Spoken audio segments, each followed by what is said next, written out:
Yep, this is me getting cussed out by Charleston White and also being loved by Creature Mama. Still want her. But people don't even know that it's a secret I've been keeping from people. Yeah, I really did come from the trenches, and everything that I do is really self-made. No cosigns, no labels, no execs. All this I built off my name, off showing honor, integrity, things that I learned from my people. And really coming from an environment where it's do or die. There's no shelters, there's no nothing. We was always taught that we were special, but a lot of things that we go through and went through in our lives, it was pretty much already written. See, as a child, we have heard about this rumor about Ahoskie being cursed, and because the people were lost and didn't know who they were. And over the years, we start seeing how cursed our town really was.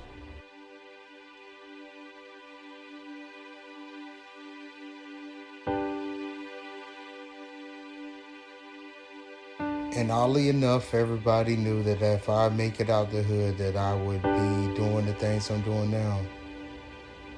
See, we all knew about this curse of Ahoskie, and our grandparents told us. Now it's time for me to show the world. Well, damn, I'm out here in Ahoskie, North Carolina. A cursed name for Britain. Actually stems back from 400 years of the discovery of America. Wonder why that motherfucker look like me and my hair look like this. Yeah, bitch, I'm indigenous. Aboriginal American. Not African American, not Negro, not colored, not none of that shit.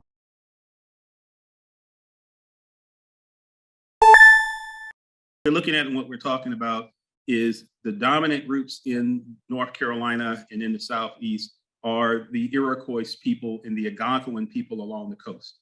And the Algonquins basically come down out of Canada. So they like parallel each other. I often think about the Civil War and think about the Union Army paralleling the Confederate Army, particularly Lee's army in the last days of the war. They're coming down together and they're side by side until he surrenders at Appomattox. Well, the Iroquois and the Algonquins are doing the same thing. They're paralleling each other, coming down from the Great Lakes region or from Canada, from Montreal and the St. Lawrence River Valley area. They're paralleling each other as they come along the coast. So the Algonquins are on the coast and coming along into places like Delaware, places like coastal New York and Pennsylvania, Maryland, Virginia, and the Iroquois are coming down through the mountains and coming down in the Piedmont, and they're basically following them down. This is a French image of the Iroquois Confederacy. If you know geography and can read maps, you can clearly see Massachusetts, the curl out in the ocean. You can clearly see Long Island in the pink, New York and the Hudson River Valley. You can clearly see New Jersey and also Maryland in the Eastern Shore, the Chesapeake Bay, and then you can clearly see down to North Carolina. And you can see in the back country, the Iroquois longhouses and their villages with the Palisades around them. You can clearly see this empire that we're talking about and the influence that it has during, these maps are from the early 1600s, but you can clearly see these groups and their impact. So they migrate into North Carolina, the Tuscaroras, and we talked about the Algonquins coming down along the coast from Canada. The Iroquois, the Tuscaroras, migrate into eastern North Carolina, the Maharans, the Nottaways, and the Tuscaroras along the river system. The rivers still bear their names today. I mean, you have the Roanoke River, which again, Roanoke Indians were further east, and of course they, ceased to exist, and it absorbed or were really Iroquois in a sense, Iroquois / Algonquin, and we'll talk about that. But the Maharan River and the Chowan River, the Roanoke River, the Nottaway River. The Nottaway Indians are in Virginia on the Nottaway River. The Maharans start in Virginia and come into eastern North Carolina to Hertford County on the Maharan River. The Tuscaroras are along the Roanoke River, and they all come down right out. The source of the Roanoke is in Virginia, in what is now Roanoke, Virginia, which used to be called Big Lick, and it comes right on down into eastern North Carolina. This is going to blow your mind. They're not dead. They're actually still alive. They just had a powwow this year. My cousins, literally. My great-grandmother was a Maharan. A lot of people don't know that, but she was a Maharan, and they are my cousins. So there's two sets. There's the darker skinned ones, and then there are these kinds that you see. As you can see with the hair and the look, you see. So I'm going to touch on the Spanish invasion and try to be very brief because I want to save some time for questions if there are questions. It's important to understand that the Spanish are the first to kind of interact with people in coastal North Carolina. If you know early history, you know the Spanish came first in 1492. From 1492 through the 1500s, almost 100 years before the English or the French or anybody else really has a chance to get into the Americas. The Spanish are here and they are devastating the Americas. They are enslaving women and children, taking women back to Europe as sex slaves. They're just decimating the peoples in the Caribbean and in Mexico and in Central America. And they're converting them to Catholicism. They're radically changing their whole way of life. And they're going through and they're pretty much having a tremendous impact on all of this hemisphere. And you have to ask yourself the question, if they have that greater impact on Mexico, Florida, Texas, California, the Caribbean, South America, Central America, well, why don't they have that impact on North America? Why didn't they have that impact in Virginia and then North Carolina? And the answer to the question is they attempted to, because they mapped the region. It's not like there's nothing that's not known. What we have a tendency to do is that we only care about the English. So we only read what the English have to say, what the English generals say, what the English king says, what the Lord proprietors say. We don't care about what the Spanish have done, and did 100 years before the English ever came. We don't care about what the French have done. But when you pull the French material, the English material, and the Spanish material together, you understand there was very little about North America that the Europeans did not know. But yet all they asked was Christian and they all burned and killed motherfuckers. Continue. They protected and guarded their information and they did not share it with their enemies, because the Europeans were just like native people.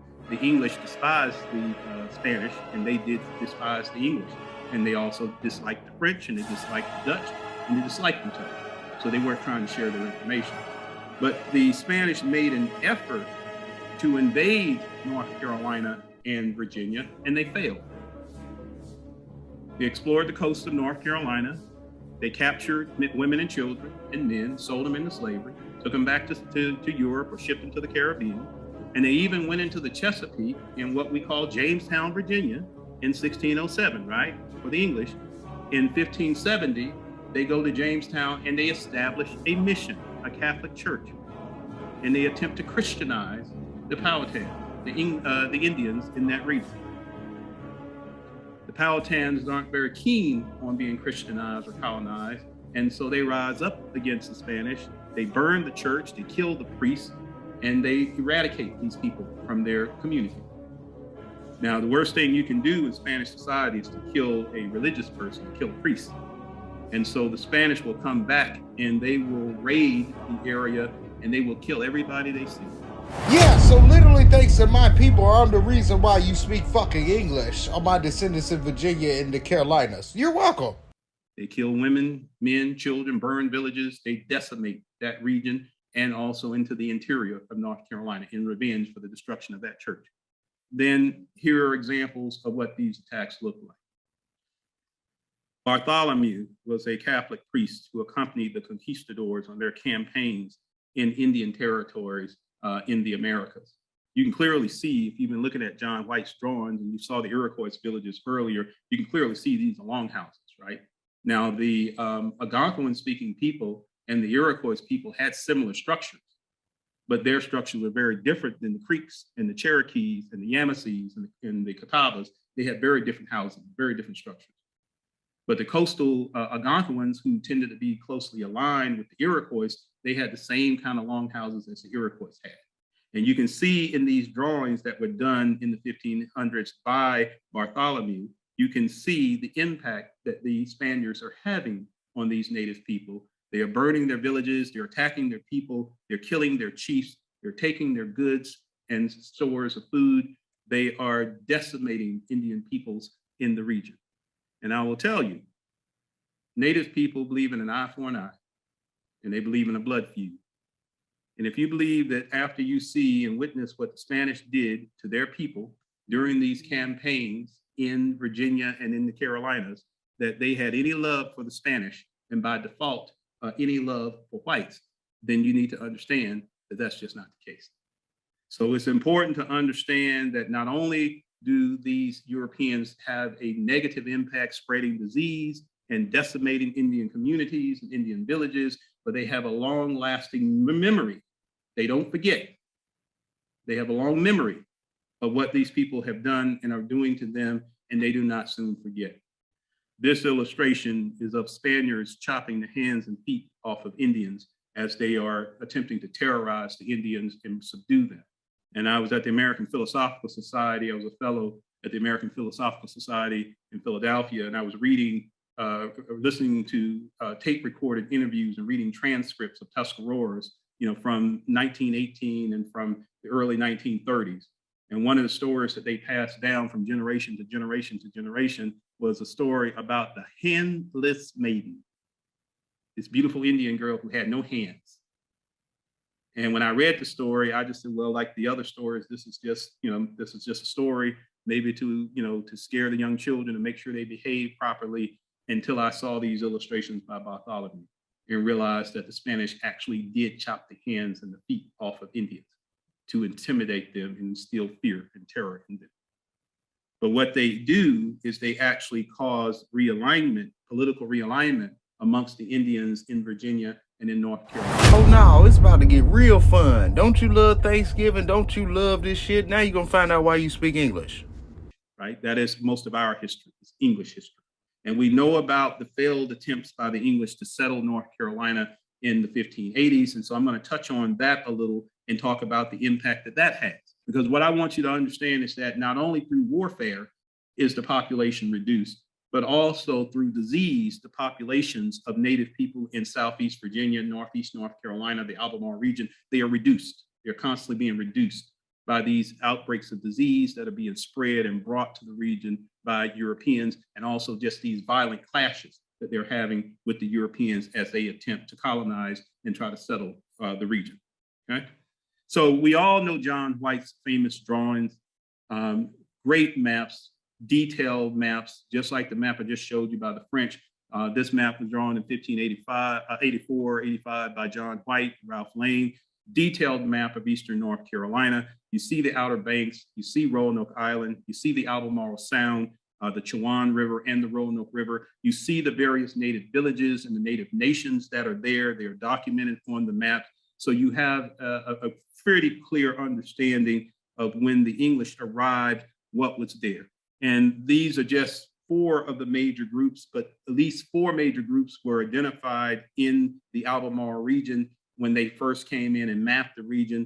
And one of the groups was, of course, the Chowanokes. The other group was the Wipok, the Sukton, and then the Monogoks.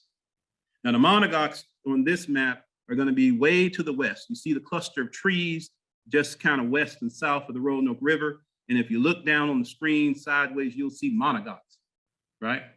Which is literally where Ahoskie is located. Literally there. Continue. Now, the Monogoks are small, not because the nation was small. It's small because they didn't know anything about them. And the Algonquins wasn't giving them a whole lot of information about them. And so they wanted to know more about who these people were, but the Monogoks were Tuscaroras. That's who they were. And you'll see it in later treaties, Monogok being equated to Tuscarora, but that's who they are, they're the Tuscaroras. And they didn't want, people in their territory. But you see the villages again, we've seen this before, right? We saw this with the French up in the Northeast with the New England, we've seen this again with the Spanish, and we see the same structures, these communities with long houses that the English are mapping along the coast. We see their villages, and we see the crops that they're producing, corn, beans, and squash, what's called the Three Sisters, tobacco. And of course, we know Virginia and North Carolina would take native tobacco and make an industry out of it and, create multimillionaires. People steal tobacco money from, the Dukes to RJR Reynolds, University of Richmond, a lot of tobacco money. So we still see that, but you can see if you look in the center of the screen to the top, just above the villages, you see the fields of tobacco, and then you see the corn, and you see the squash, everything from, different types of squash. But you see a very organized community, a very organized society that the native people have and that the Europeans are mapping. Tuscarora would not allow the English to penetrate any further based on the things that they saw happening in the coastal regions. They attacked the English when they sailed up the Roanoke River to what is Moretuck today, what is Indian Woods today. That's where I'm from. My people are from Indian Woods, and we're, of a mixed heritage, but from Indian Woods. They attacked the English and drove the English back to Roanoke Island. They would not allow them to penetrate any further. And the Tuscaroras have always said, they have an oral tradition that not only did they, of course, prevent them, that's documented by John White, that they were attacked, but they say that they were the ones who went to the lost colony and they destroyed the lost colony because they didn't want these outsiders in. And if you understand military tactics, I always point out to people, if you understand military tactics, if somebody probes you, which is what the English were doing, they were probing. They'd already made contact with all these other villages and mapped them in the Albemarle region and in Southeast North Carolina. And they would spread disease, and the people were being killed and dying from disease. And then they had conflicts where they tried to take the food of their allies down in the region, and they cut the head of one of the chiefs off. So they weren't making a very good, impression with native people in Eastern North Carolina. And so one of the things that you understand when you are probed, if you have a military patrol that probes your position, anyone who has any kind of understanding of military tactics, you don't let those people go. You pursue them. And if possible, you destroy them. And the Tuscaroras have always been clear that they were the ones who went to the lost colony. I know it's still being discussed and debated, but they're the ones who went to the lost colony, and they're the ones who destroyed the colony because they didn't want that settlement to succeed. And they brought some of those women and children back with them to Bertie County. And we're talking about the lost colony excavations in Bertie County today, up near Salmon Creek. And they're finding all kinds of artifacts that's tending to support that they were brought back to the Bertie County area. Because I think very few people realize that the first Africans were brought by the Spanish as early as the 1500s, right? I mean, Jacksonville, Florida was a Spanish fort that was manned by all African soldiers in Jacksonville, Florida. So it's just important to understand that there have always been Africans in the Americas. And there also were Africans in North Carolina that were brought by the English, particularly Sir Francis Drake, who released over 600 Africans in the area. Ah, so that's where that African thing come from. This is the actual portrait of my people killing African slave and English motherfuckers.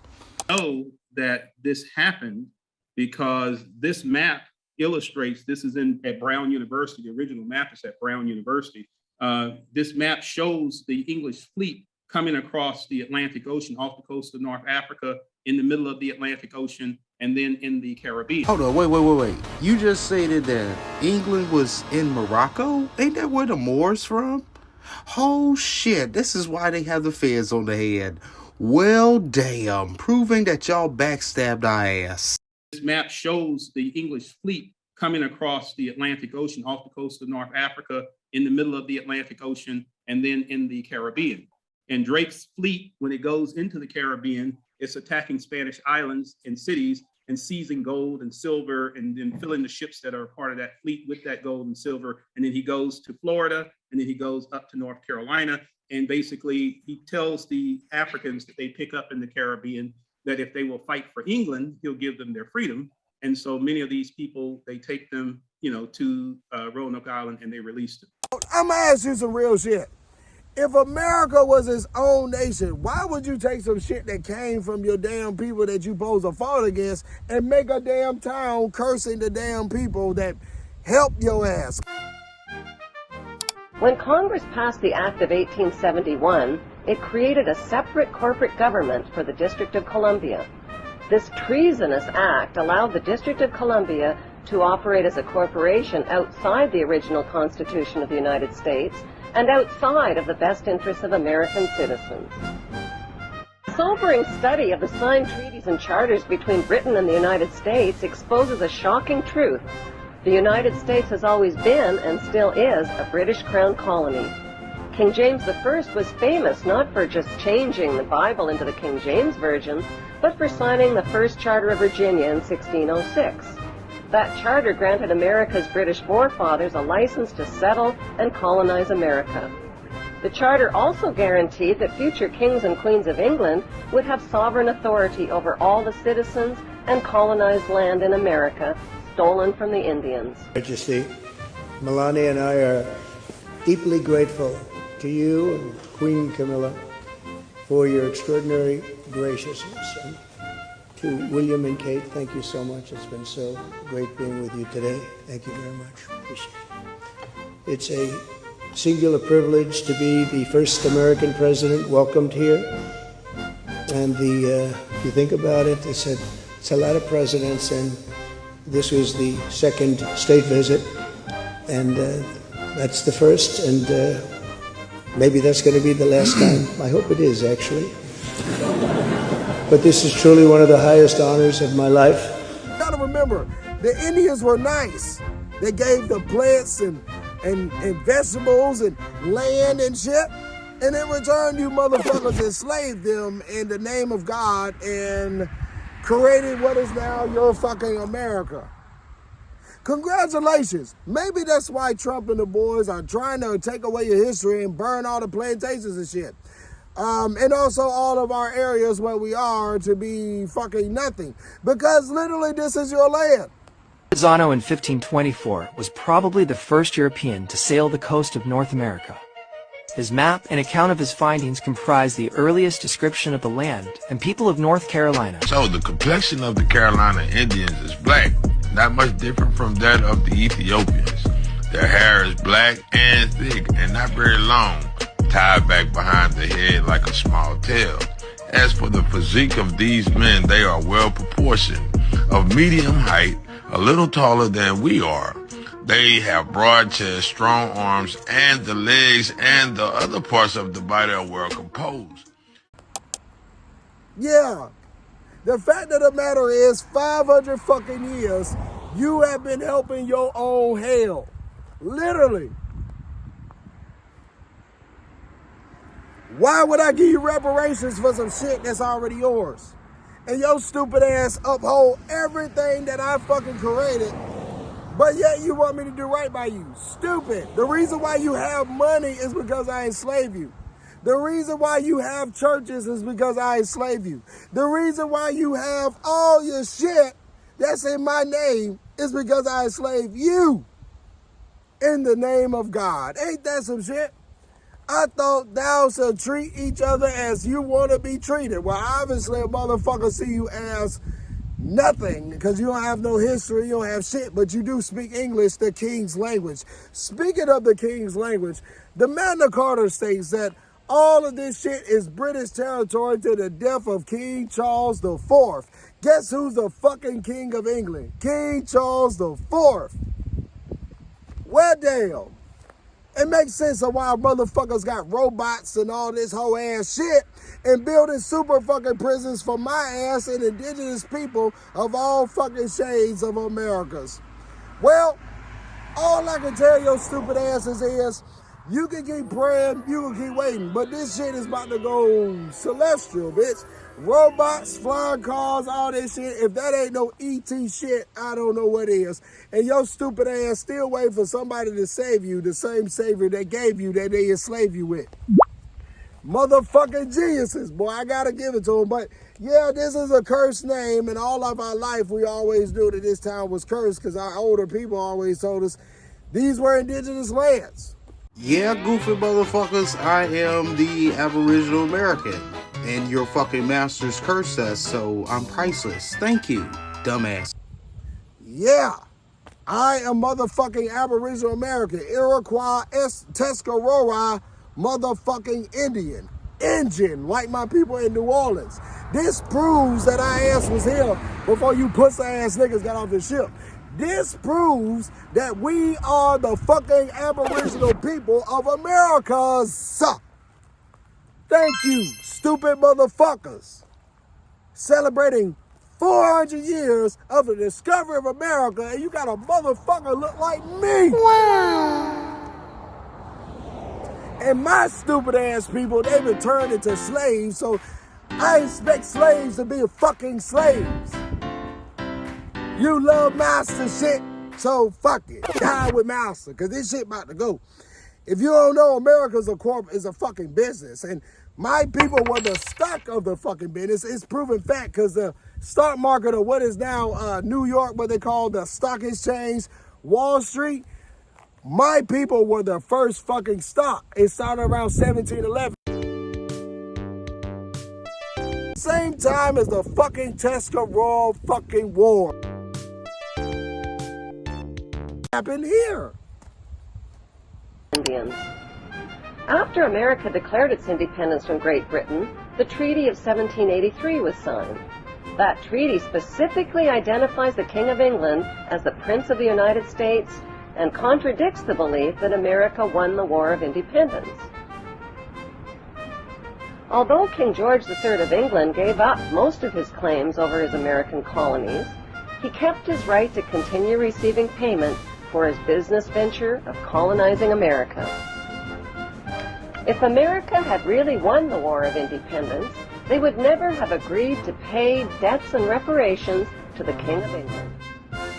When Congress passed the 13th Amendment to the Constitution, the U.S. President was made subservient to the King of England. The 13th Amendment is called the Title of Nobility Amendment and forbids U.S. presidents and their officials from using royal titles like king or prince or baron.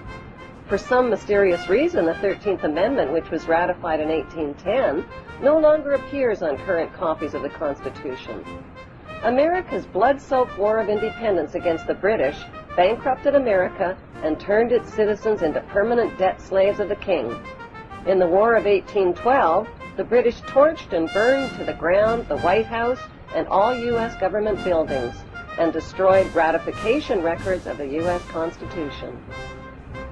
Oh yeah, around this area, this is called East End, which this is where they took all the people that built the town of Ahoskie, which my descendant built the first fucking house of Ahoskie, which around was the 1850s, which he was a fucking slave to a motherfucker named George Holliman. Well, damn, legendary stand right here, boy. If you want to see $1 million trap right here, $1 million strip, this building right here, millions for decades. This spot used to be nothing but black establishments. I mean, churches, pool halls, little gambling spots. This used to be it. This was our Harlem. This was our, you know what I mean, Crenshaw. And right in this same spot right here, my mama's student, BJ, long live BJ. He got shot right here and died at the funeral home right in the street. 3 guys from Indiana came up here early in the morning to try to rob them. Everybody gave up this shit except BJ. He died for it. And this same corner here, his brother 5 years later stood on this same corner representing this shit. A lot of solid people that came out here, people from California, people from New York, people from Virginia, people from Chicago, people from every fucking where will come here. If you heard of Ahoskie, you heard of the block. You heard of the nigger corner, we called it, because that's what it was. We call it the nice way, the nigger, you know what I mean, the block. But this is what white people used to call it, the nigger corner. This was the nigger corner. Right behind me was the white folks section. When you cross the train tracks, your ass say white after a certain time period, your ass would be chased out of there. This was our Mecca. People made millions of dollars. I've seen niggas' mamas get ass naked for the work. I've seen niggas get smacked down for the work, right here. I've seen niggas get popped for their shit, right here. I never had to be no fucking body else. All I had was my people. That's all I had. We ain't got no welfare. We ain't got no motherfucking shelters. We ain't got no programs. We had to get out of the fucking mud. Nobody gave a fuck about us, and still don't. And I'm one of the last young niggas that's older now that still represent for our people. Because hundreds of people died here. Died here. Ain't nobody give us no fucking handouts. Nobody. Churches shit all around here. Nobody. And thank God we got a black, indigenous mayor, because black is evil. Ain't no motherfucking evil motherfuckers here. We can get evil. Like Master Ass and his followers and house niggas. Niggas wanted me to die here, boy. And girls, that's the truth. Niggas, whoever came out here, they want your ass to die or go to jail. That's what it was. Motherfucker ride right past and look at you. Just like a lot of you pussy ass niggas do now. Ain't nothing changed but the faces. Now my people are dying in about 40 years. If this bitch don't bring no money, this is all gone. My people shit. So this is why I do this. Well, damn, I was the nigga that supposed to die and be in a fucking prison. Look at me. The fucking world know my name now. And they'll know Ahoskie too. Because I'm fucking indigenous. And this is indigenous territory. Since niggas want to play and master want to fucking play, let's play then. Just keep God out this shit. The nigga corner, AKA the block, AKA engine corner.